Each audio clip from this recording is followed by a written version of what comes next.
আজকে আবারও এসে গেছি নতুন আরেকটা ভিডিও নিয়ে।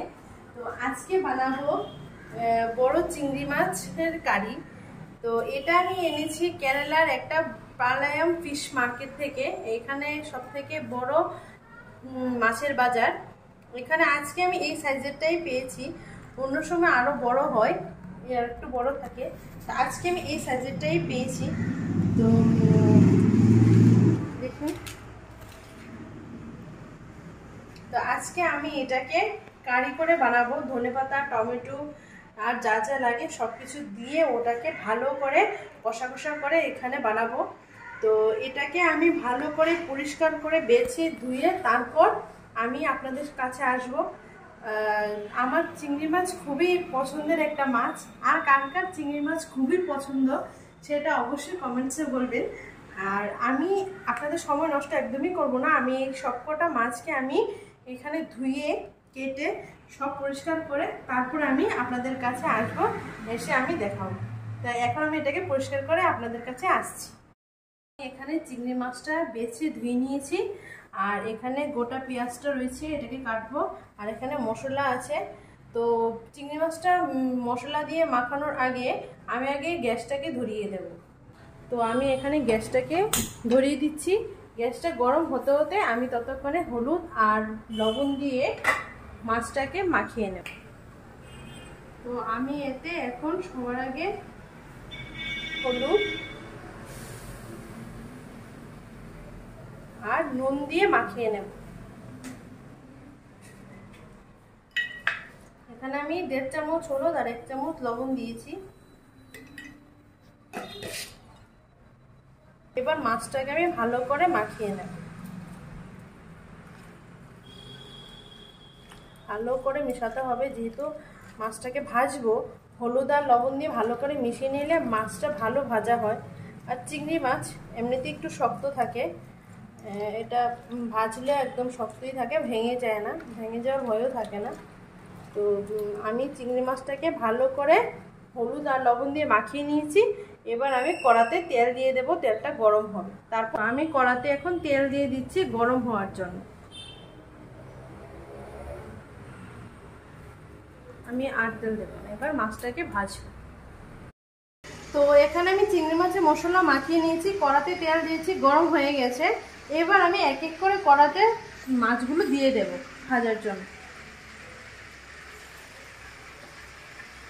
এখানে আমি এক এক করে সবকটা মাছ দিয়ে দিচ্ছি। সবকটা না, প্রথমে আমি হাফ অফ করে ভাজবো, যেহেতু এখানে মাছ অনেকটাই বেশি, তার জন্য আমি এখানে হাফ অফ করে ভাজছি।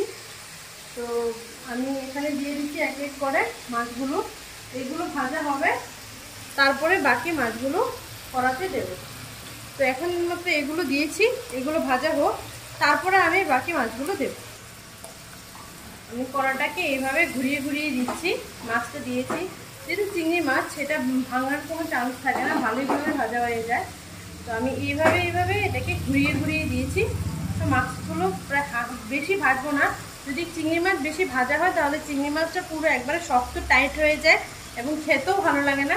তার জন্য আমি এটাকে মাছটাকে পুরোই হালকা হালকাভাবে ভাজবো। তো একটু হালকা এক সাইড ভাজা হয়েছে, আমি সেটাকে আবার উল্টে আরেক সাইড ভাজবো। বেশি একদমই ভাজবেন না। যে কোনো রেসিপিতেই বেশি চিংড়ি মাছ বেশি ভাজলে সেটা একবারে শক্ত হয়ে যায়, খেতে একদম ভালো লাগে না। তার জন্য হালকা হালকা ভাজলে চিংড়ি মাছটা খেতেও ভালো লাগে আর রান্না করলেও টেস্ট হয়। তো আমি সেটাকে হালকা হালকা করে ভেজে নিচ্ছি। এক সাইড ভাজা হয়ে গেছে, হ্যাঁ হালকাভাবেই ভেজেছি। এক সাইড ভাজা হয়েছে, আরেক সাইড আমি উল্টে দিয়েছি। এখন এই সাইডটা ভাজা হবে, তারপরে আরেকটু এই সাইডটা ভাজা হলে আমি এটাকে নামিয়ে নেক্সট বার আবার বাকি মাছগুলো দিয়ে দেবো। তো আমার এই মাছগুলো ভালোভাবে হালকা হালকা ভেজে নিয়েছি, ভাজা হয়ে গেছে। এবার আমি এগুলোকে তুলে নেব, তুলে আবার বাকি মাছগুলো কড়াতে দিয়ে দেবো। তো বেশি ভাজবেন না, আমি আবারও বলছি, বেশি ভাজলে চিংড়ি মাছ যে কোনো রেসিপিতে বেশি চিংড়ি মাছ ভাজলে মাছটা একবারে পুরো রাবার রাবার হয়ে যায় এবং খেতে একদমই ভালো লাগে না। তো আমি একবার মাছগুলো ভেজে তুলে নিয়েছি। এবার নেক্সট বার বাকি মাছগুলো এখানে রেখেছি, এই সবকটা মাছ একসাথে দিয়ে দেবো। তো আমি বাকি মাছগুলো এতে দিয়ে দিচ্ছি। দেখতেই পাচ্ছেন এখানে আমি সবকটা মাছ, বাকি যা যা ছিল সবকটা মাছ আমি এতে দিয়ে দিচ্ছি। আবারও দিয়ে দিলাম। এই সাইডটা আবার হালকা ভাজা হলে আমি আবার উল্টে আরেক সাইড ভাজবো, একদম হালকা হালকা আছে ভাজবো, বেশি ভাজবোই না। এখানে আমি যা ছিল লাস্ট আমি সবকটা মাছ আমি একসাথে দিয়ে দিয়েছি। এখানে আমি যা কটা মাছ ভেজেছি একদম পুরো হালকাভাবে ভেজেছি, বেশি আমি একদমই ভাজিনি। দেখতেই পাচ্ছেন সাইডগুলো একটু হালকা হালকা একটু সাদা সাদা হয়ে আছে, মাছগুলোকে আমি হালকা হালকাভাবে ভেজেছি। আর এখানে যে মাছগুলো দিয়েছি সে কটা আমি একদম হালকা হালকাভাবেই ভাজবো। এগুলো হালকা এক সাইড ভাজা হলে আমি আবার উল্টে দেবো, উল্টে আরেকটা সাইড ভাজবো। তো এখানে প্রায় হালকা ভাজা প্রায় হয়ে গেছে, এখন আমি মাছটাকে আবার উল্টে দিচ্ছি। বেশি টাইম নিয়ে চিংড়ি মাছ ভাজার কোনো দরকারই নেই, চিংড়ি মাছ অল্প অল্প করে ভাজলেই ভালো লাগে খেতে। এখানে আমি আবার উল্টে দিলাম। যদি চিংড়ি মাছটা একদম ভালোভাবে না ভাজা হয়ে হালকা হালকা ভাজা হয় এবং খেতে রাবার রাবার না লাগে, তো আমি এবার মাছটাকে উল্টে দিয়েছি। এখন এই সাইডটা ভাজা হোক, তারপর তুলে নেব। তো এখানে আমার পুরো মাছ ভাজা হয়ে গেছে, এখন আমি মাছটাকে তুলে তারপরে পেঁয়াজ দিয়ে দেবো। এখন আমি মাছটাকে তুলে নিচ্ছি। এখানে আমি সবকটা মাছ একে একে তুলে নেব। এখন মাছটাকে তুলে তারপর কড়াতে পেঁয়াজ দিয়ে দেবো। তো এখানে মাছটাকে আমি তুলে নিয়েছি, এবার ওই তেলের মধ্যেই আমি পেঁয়াজটাও দিয়ে দেব।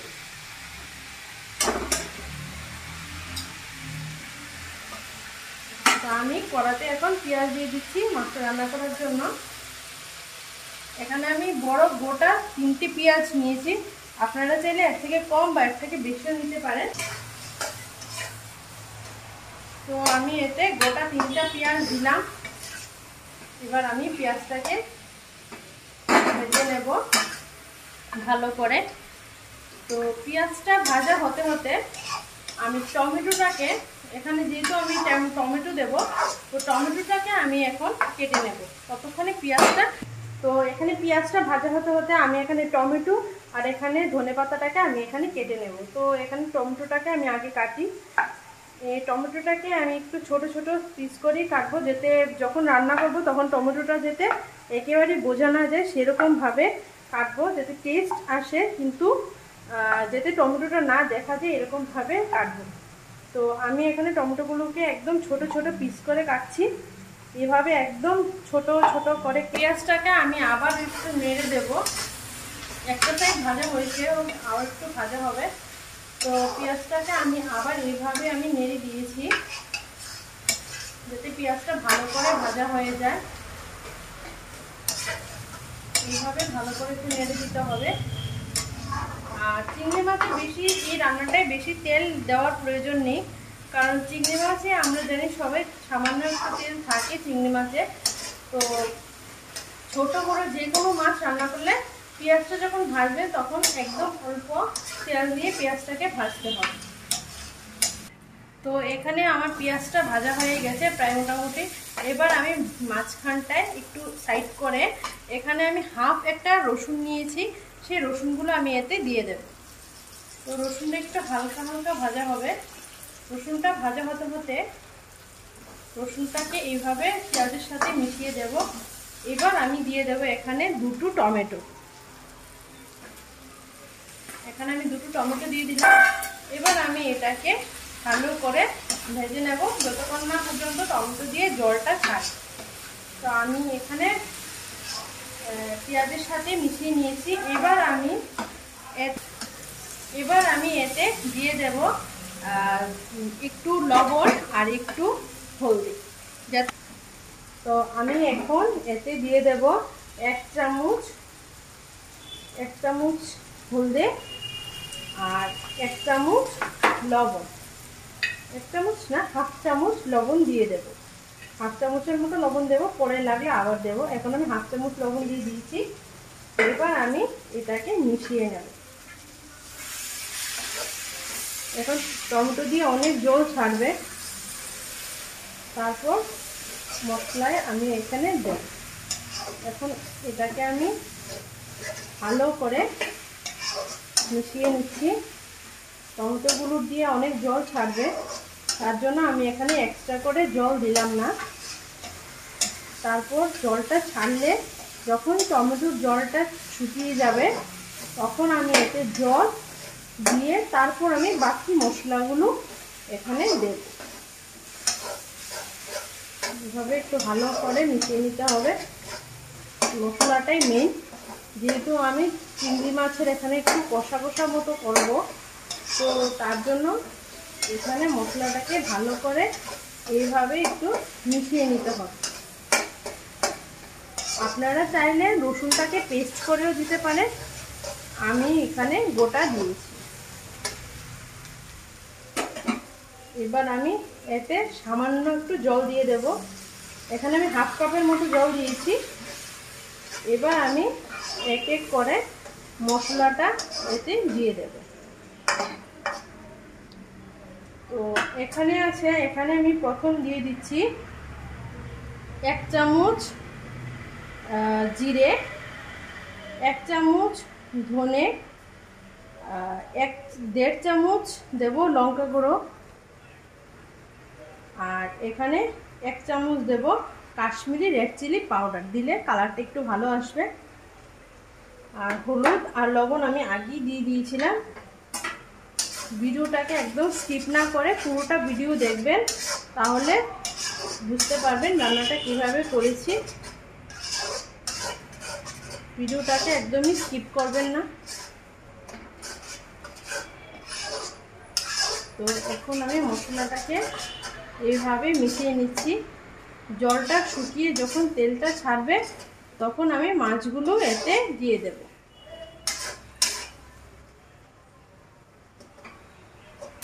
তো আমার মশলাটা ভাজা হয়ে গেছে। এবার আমি এতে ঝোল দিয়ে মাছটাকে ছেড়ে দেব। তো আমি এখানে কিছুটা জল আগে দিয়েছিলাম, তো টমেটো দিয়ে কিছু জল ছেড়েছে। এবার আমি এতে হাফ কাপ জল, 1 কাপের মতোই আমি দিয়ে দিয়েছি জল, আর জল দেব না, বেশি জল দিলে একদমই ভালো লাগবে না। তো এবার আমি এতে মাছগুলো এক এক করে ছেড়ে দেব।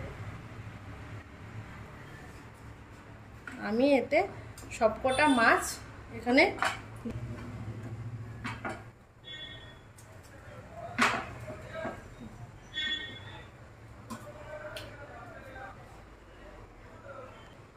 তো মাছগুলো এখন দিয়ে দিয়েছি। এবার জলটাকে আমি ভালো করে ফুটতে দেব। তো এখন আমি এতে দিয়ে দিচ্ছি ধনেপাতা। আমি এখানে ধনেপাতাটা কেটে রেখেছিলাম, এখন আমি ধনেপাতাটা উপর দিয়ে দেব। ধনেপাতাটাই মাস্ট, ওটা দিতেই হবে, ধনেপাতাটা না দিলে ভালো লাগবে না। তো ধনেপাতাটা দিয়ে এবার ধনেপাতাটাকে আমি মাছের সাথে মিশিয়ে নিচ্ছি। ঝোলটাকে বেশি শুকাবো না, ঝোলটা একটু ফুটে উঠলেই আমি মাছটাকে নামিয়ে নেব।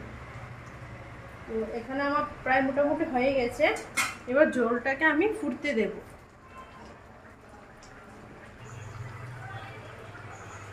তো মাছটা এখন ফুটছে, তো আমি আরেকটু এটাকে একটু নাড়িয়ে দেব যাতে তলায় না লেগে যায়। ঝোলটা আরেকটু শুকিয়ে যাবে, তারপর সেটাকে নামাবো। তো ঝোলটা এখন আরেকটু সেদ্ধ হবে, জলটা আরেকটু শুকাবে, তারপর আমি সেটাকে ঢেলে নেব।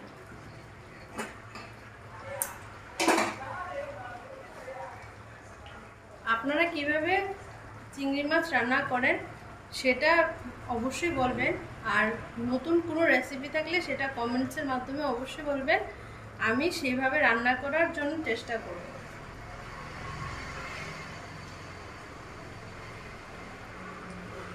আপনাদের চিংড়ি মাছ পছন্দ কিনা সেটাও কিন্তু কমেন্টসে অবশ্যই বলবেন, আর কোথা থেকে দেখছেন সেটাও বলবেন।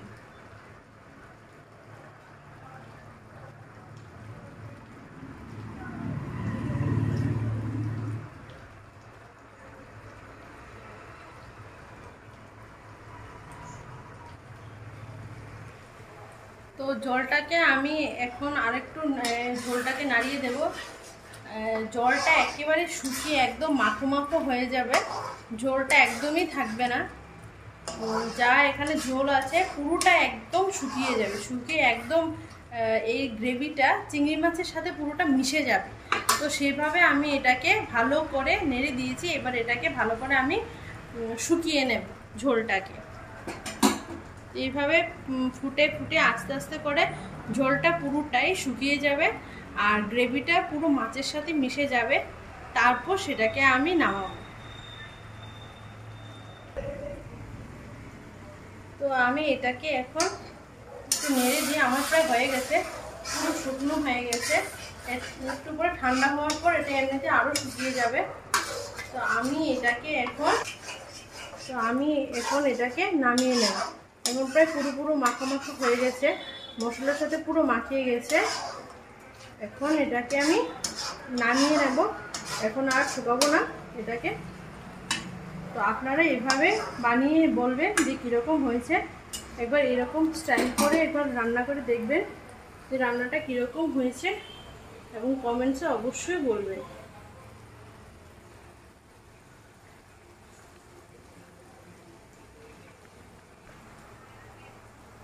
তো এই রান্নাটা আপনারা রুটি, ফ্রাইড রাইস, পোলাও, ভাত সব কিছুর সাথেই খুব ভালো লাগে। একবার এইভাবে রান্না করে দেখবেন যে কীরকম হয়েছে। আর অন্য কোনো রেসিপি থাকলে অবশ্যই বলবেন, আমি সেটাও করার চেষ্টা করব। আর আমি আবার নতুন কোনো ভিডিও যদি থাকে আমি অবশ্যই আপনাদেরকে সেটা দেখাবো। তো আজকের এটা এইটুকুনি। আজকে এটা আমি এইভাবে রান্না করলাম, আপনারা সেভাবে রান্না করবেন। তো এখন এটাকে আমি নামিয়ে নেব। এটা হয়ে গেছে, প্রায় আর হবে না।